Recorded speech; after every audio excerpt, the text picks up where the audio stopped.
मतलब भूमाफिया से कैसे सरकार मिली हुई है कि वो कहा कि हम गला दबा के मारने का प्रयास कर रहे थे। हमने 35,000 पॉकेट मारी किया। आश्चर्य है कि सरकारी कार्य में बाधा सरकारी कर्मचारी दर्ज करता है। मेरे मामले में कौन दर्ज करता है एफआईआर? ठेकेदार का मुनीब। क्या बिहार के भीतर और देश के भीतर किसानों के साथ खड़ा होना गुनाह है? 10 लाख एकड़ जमीन कब्जा की लड़ाई लड़ने जा रहे हैं। खेती नहीं करेगी सरकार, वो जमीन दे रही है 1 रुपया बंदोबस्ती पर। और इसी तरह के चीजों को लेकर के एक जमीन को लूट करके लोगों को दे देना चाहते हैं। ये बांका में भी इसी तरह की समस्या खड़ी हुई है। मैं 14 तारीख को बांका जा रहा हूँ, 1200 एकड़ जमीन वहाँ कब्जा किया जा रहा है।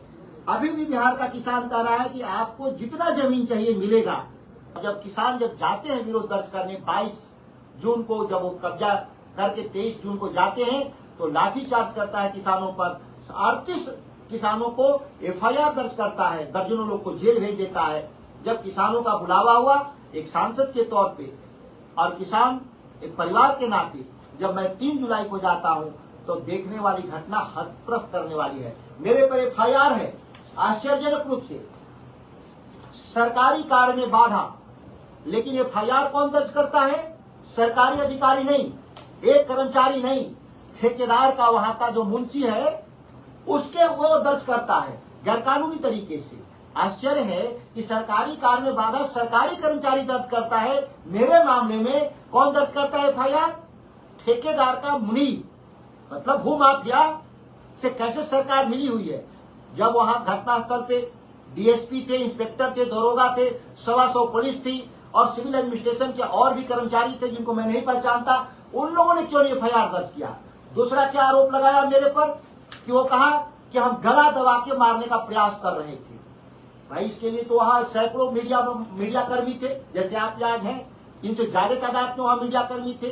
फेसबुक लाइव चल रहा था और 125 पुलिस अधिकारी हाथ में दही जमा था। उन्होंने क्यों नहीं वीडियो बनाया कि हम किसी का जान मारने का प्रयास कर रहे हैं? तीसरा आरोप क्या है? हमने 35,000 पॉकेट मारी किया।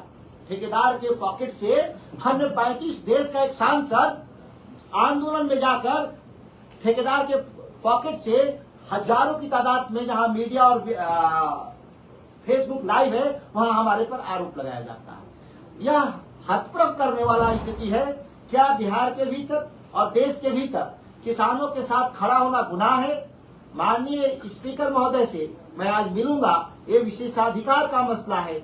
आंदोलन में जाना क्या गुनाह का काम है?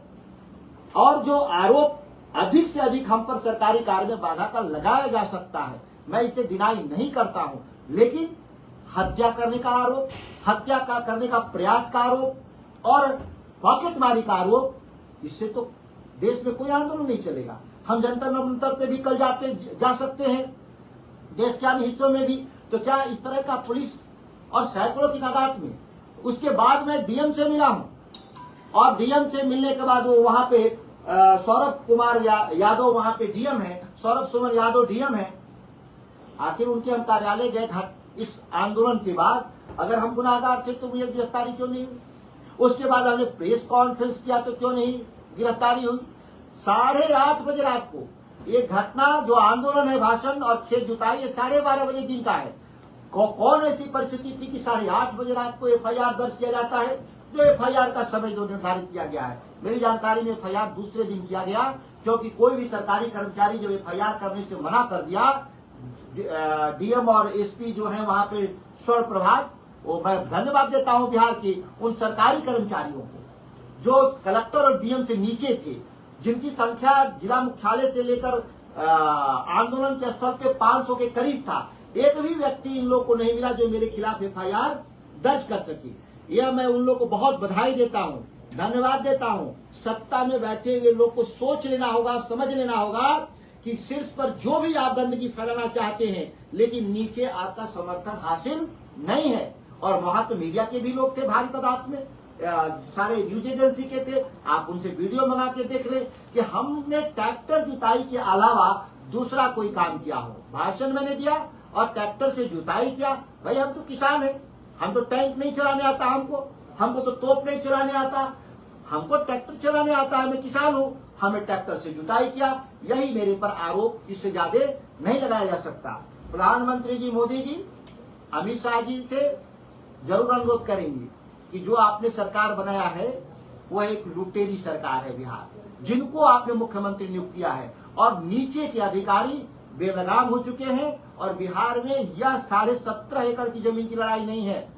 आप मीडिया बंधु से मैं बता देता हूं, 10 लाख एकड़ जमीन कब्जा की लड़ाई लड़ने जा रहे हैं। ये मॉडस ऑपरेंडिस इसी मॉडल के जरिए, जमाबंदी तोड़कर, लैंड पूलिंग के जरिए, क्रय नीति के जरिए और जबरदस्ती कब्जा, ये 4 मॉडल। और भूमि अधिग्रहण कानून जो 2013 का है उसको बिहार में निष्प्रभावी लोगों ने कर दिया।